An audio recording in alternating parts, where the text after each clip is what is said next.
just take my hand. Calvin hung in the blackness, his body suspended by chains of slick shadow and burning light. Time did not pass here. His breaths were ragged, and his will, fractured. From the abyss before him, 1,000 eyes blinked open, slithering chaos with a grin that split reality.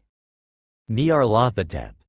You wear that mask like you know what it means. The crawling chaos whispered, voice fracturing into a million tones. But you are only flesh, pretender, puppet. Then came Lilith, the mother of mirrors. Her touch was velvet and venom. She pressed her fingers to his face, and illusions of his past failures surged through his mind like knives.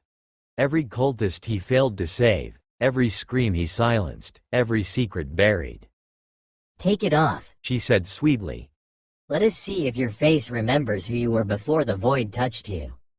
They tore at him, not with blades, but with truths. With memory. With the unbearable revelation of his own insignificance.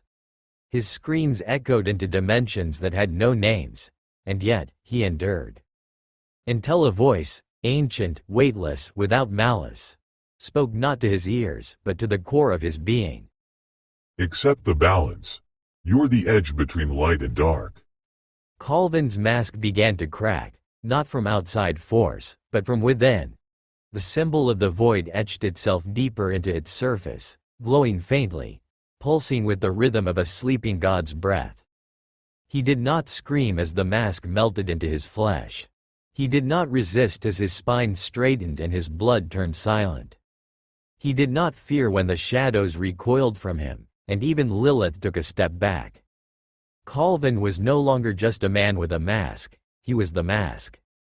And then, without movement, he was no longer in the place of torment. He stood in a vast white expanse, where time dared not exist, before two figures. Aram, the flame-eyed watcher. Tobias, the hollow prophet. Both bowed, not in submission, but in recognition. Tobias stepped forward first, placing a hand on Calvin's shoulder. The void has taken root within you. You're its envoy now. You're its edge. Aram drew a blade of light and traced a line in the air. But to wield balance, you must know imbalance. To speak truth, you must first forget it. Calvin looked down at his hands, no longer stained by blood or pain, but inked with starlight. Then teach me, he said. But before the wisdom could be given, the void around them trembled. Something else stirred, something watching. The world, in reality itself, warped again, changing around them. That's when Tobias spoke again. You will be the right hand. You will free all of us from here. The three stood in a thin black spiral in the center of the white room. Knowledge is power.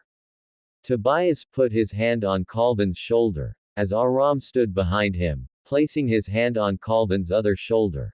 There was a bright blinding light. Calvin opened his eyes. He was back in the voided park.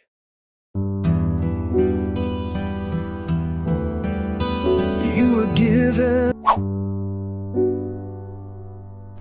Wait a minute. Where the fuck is the music coming from? Hey, I didn't see you there. This is not gonna work.